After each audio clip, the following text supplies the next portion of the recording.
Bueno, mira, estamos en comunicación telefónica con Isabel Cassetti. Ella es médica infectóloga y quién mejor para ayudarnos, ¿no? Desde su mirada de médica para ver qué es lo que se viene, qué es lo mejor, ¿no? Para la foto de todos los argentinos al día de hoy, ¿no? Isabel, gracias por hablar con nosotros.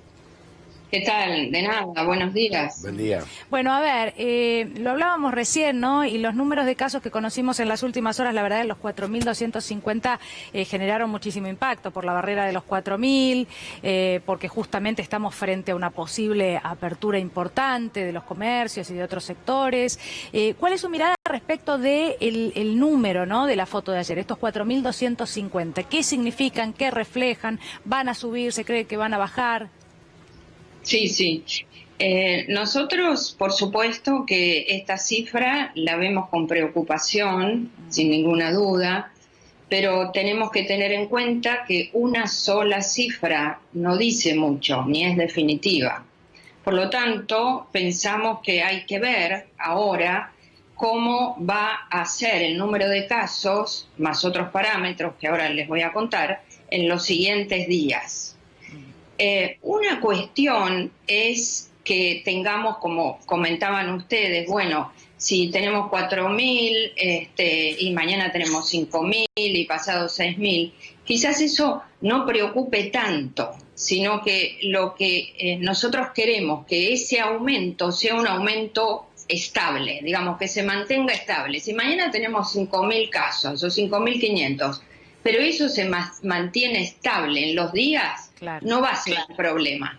Ahora, si nosotros tenemos hoy 4.000, tenemos pasado mañana 7.000 y dentro de 2 días después de pasado mañana 12.000, o sea, la velocidad de crecimiento es muy rápida, ahí sí nos preocupamos. Isabel, pero en la medida que nosotros veamos estos aumentos, les quiero decir que estemos alertas, sí, ¿no? Pero no pensando, el sistema de salud no está colapsado.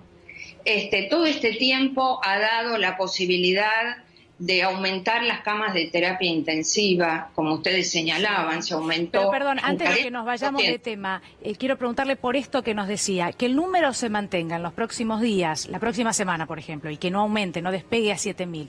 Eso indicaría que lo que pasó en los últimos 14 días, bueno, fue que esta vuelta atrás, este cierre, dio resultado y que en realidad no había tanta gente en la calle y por eso no hubo tantos contagios. O sea, ahí podríamos hacer la lectura de estas últimas 2 semanas.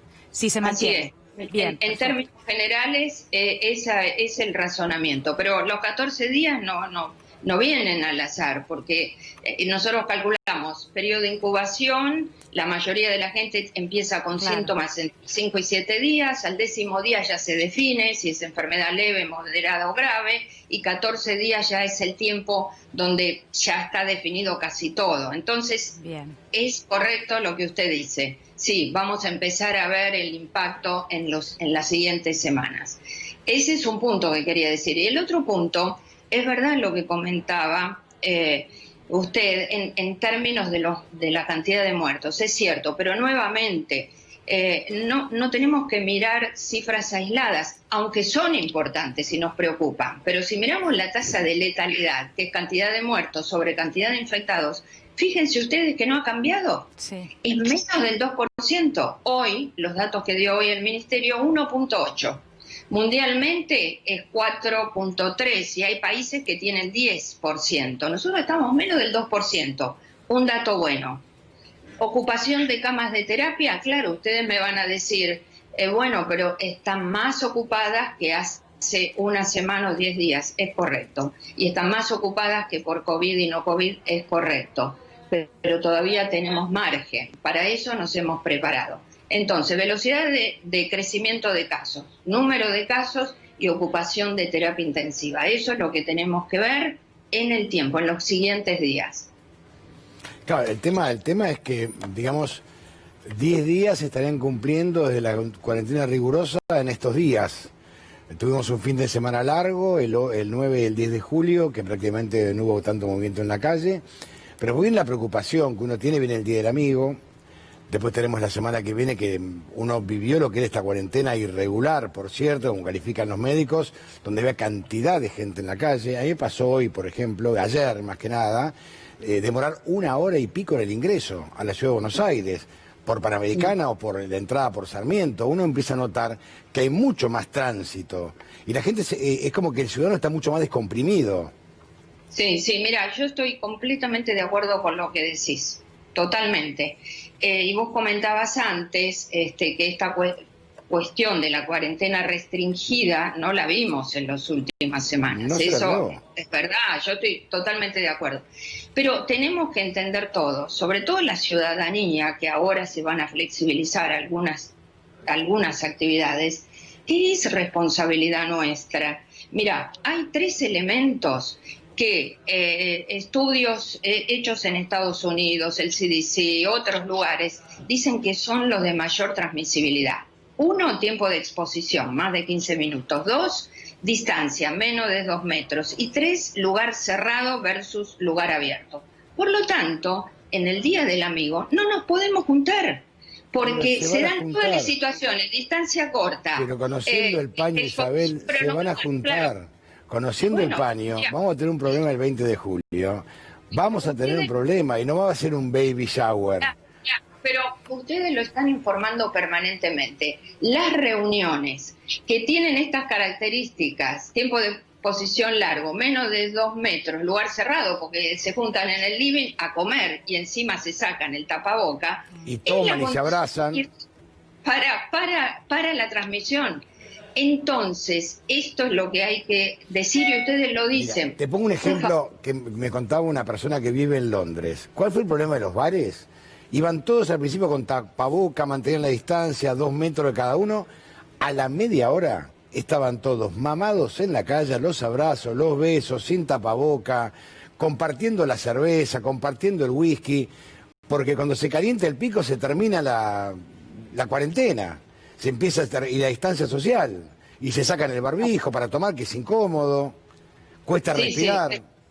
Estoy de acuerdo con vos, pero en este momento no se van a habilitar los bares, o sea, y va a ser todo en una forma progresiva. Por eso estas aperturas tienen que ser selectivas y programadas. E inteligentes. Y seguidas en el tiempo, y testeadas, ¿no? Entonces, pedirle, como le están pidiendo ustedes, a toda la ciudadanía, apelar a la responsabilidad social. Este es el momento, siempre lo fue, pero ahora con más insistencia.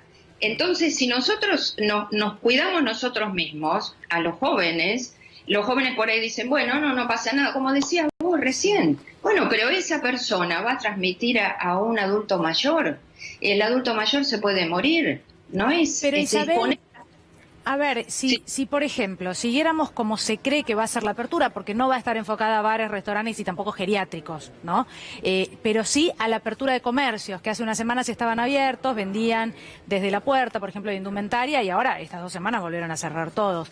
Entonces, una apertura enfocada en aquellos que necesitan tener ingresos, pues yo no quiero perder de vista que hay muchísima gente que ya hace mucho tiempo que no tiene ningún ingreso. Entonces, si todos podemos ponernos de acuerdo en que no se trata de ir a los bares a emborracharnos, sino ni festejar el Día del Amigo, pero sino una apertura con mayores cuidados, y aquí viene mi pregunta como infectóloga, ¿podríamos implementar? Yo veo poca gente con las máscaras de plástico.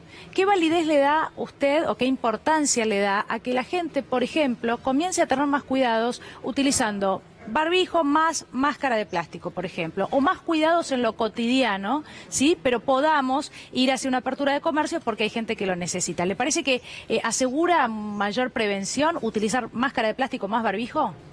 Es una buena pregunta. No, yo creo que es un complemento, nada más. El que quiere usarlo lo puede usar, pero lo que no hay que dejar de usar es el tapaboca o barbijo. Eso no hay que dejarlo. Es decir, el mensaje es, la máscara de plástico no reemplaza el tapaboca. No, pero las dos cosas juntas tampoco implican mayor cuidado para usted. Exactamente, ese es el concepto. Bien. Sí, así lo es. Pero por eso les insistía en términos de programar esta apertura con actividades, como vos decías, previamente bajo protocolo, definidas bajo protocolo y controladas posteriormente. Ayer hablábamos con otros colegas suyos que me decían, bueno, las peluquerías, y todo depende, o sea, cada actividad que se abra tiene que ser pensada y planificada, no es, bueno, abrimos esto y vemos qué pasa, no, Claro. no es así. Las peluquerías, depende qué peluquería y depende dónde esté, o sea, depende si está en un área de mucha circulación comunitaria, supongamos acá, Ciudad de Buenos Aires, Sí. y depende cómo sea la peluquería, si es un salón grande, previo turno, 2 personas por vez, el peluquero está vestido con la máscara, ahí sí, facial, el tapaboca y el cliente o clienta con el tapaboca, no debería haber problema. Bien. ¿Se entiende? Ahora, si es una peluquería chiquitita, lugar cerrado, 10 personas y encima se sacan el tapaboca, ahí se van a infectar, no tenemos ninguna duda que es así. O sea, hay cosas que ya las sabemos, ¿no? Entonces, lo que hay que evitar son las conglomeraciones, juntarse, las reuniones. Por eso cuando vos decías también lo de las manifestaciones, eso no se debe hacer. Sí, todo con barbijo, pero hay un momento donde te lo No, sacás. claro, claro. Isabel, muchísimas gracias. Ha sido muy amable. Bueno, seguramente la volvamos a contactar en los próximos días luego quédese tranquilo. de las próximas novedades. Hay mucho para aprender de esto. Gracias. Gracias a